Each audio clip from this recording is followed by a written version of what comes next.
गुप्ता मेरे साथ मौजूद हैं। प्रियंका जी, आपका सहयोगी दल है समाजवादी पार्टी और उत्तर प्रदेश में आपके बड़े पार्टनर हैं। उनके यहाँ 7 लोगों ने बगावत की, खिलाफ वोट किया। 1 साल 4 महीने बाद इन्होंने सुनील साजन जी की पार्टी ने कार्रवाई भी की, जिसे कह रहे हैं सफाई की। सिर्फ एक कमरे में पोछा लगा रहे हैं, बाकी घर से गंदगी की बदबू आ रही है। इनको समझाती क्यों नहीं कि घर साफ सुथरा रखें?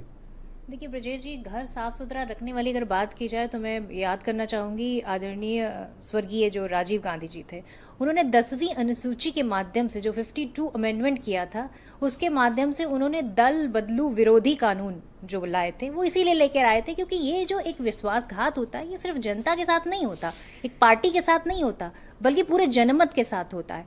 और ये विश्वासघात किस तरीके से होता है वो सभी जानते हैं कि कभी ईडी का प्रेशर होता है, कभी बहुत सारी महत्वाकांक्षाएं होती हैं नेताओं की, कभी जो है सीबीआई का प्रेशर होता है, तो कभी इस तरह के प्रेशर्स होते हैं। पर इन सारी चीज़ों के बावजूद होता क्या है कि जनता जिस विचारधारा को वोट देती है सबसे ज़्यादा नुकसान उस जनता का होता है, क्योंकि उस जनता ने जिसको वोट दिया वो तो दल बदल कर निकल गया पार्टी से।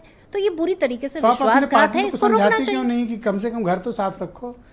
देखिए, पार्टी का डिसीजन उनका अपना होता है, वो अपने अपने समय से लेंगे, ये उनके ऊपर डिपेंड करता है। और ये सभी की पार्टी में होता है, ऐसा नहीं होता। आप देखिए कि किस तरीके से महाराष्ट्र में क्या हुआ, पूरे सब जानते हैं कि भारतीय जनता पार्टी ने क्या किया। गोवा में किस तरीके से बहुमत किसका था, किसकी सरकार बनी, मध्य प्रदेश में किसकी सरकार छीनी पता नहीं सुन पाए कि नहीं सुन पाए। ये सब सनातन की रक्षा करने के लिए बीजेपी में गया है। देखिए, पहले तो संविधान की रक्षा कर लें सब लोग मिलके, हैं? पहले तो संविधान की रक्षा कर लें सब। अरे सनातन रहेगा तब तो संविधान रहेगा। देखिए, ये देश सनातन ठीक है, अपनी जगह पे है, सबको अपने अपने धर्म को मानना चाहिए और अपने अपने धर्म का अनुष्ठान को पूरी तरीके से करना चाहिए, श्रद्धा और विश्वास के साथ। पर ये देश संविधान से चलता है और संविधान ये कहता है कि अगर कोई चुना हुआ व्यक्ति है। साजन जी की पार्टी ने भेदभावपूर्ण काम किया है, ये 4 को छोड़ा क्यों है? देखिए, मैंने यही कहा कि ये तो सवाल का जवाब वही दे पाएंगे, लेकिन मैं ये जरूर कहूंगी कि ये इस तरह की चीजें होनी चाहिए और सभी की पार्टी में होनी चाहिए। क्योंकि चतुर्वेदी पांडे जी ये कब से पीडीए के साथी हो गए भाई? इनको माफी क्यों है, ये बताई जाए। नहीं, ये सवाल तो भाई ये भी सब सीआरपीएफ की Y+ सिक्योरिटी लिए हैं। ऐसा तो है नहीं कि अकेले अभय सिंह और राकेश और मनोज ने ली है। इन पे नहीं कुछ हो रहा है।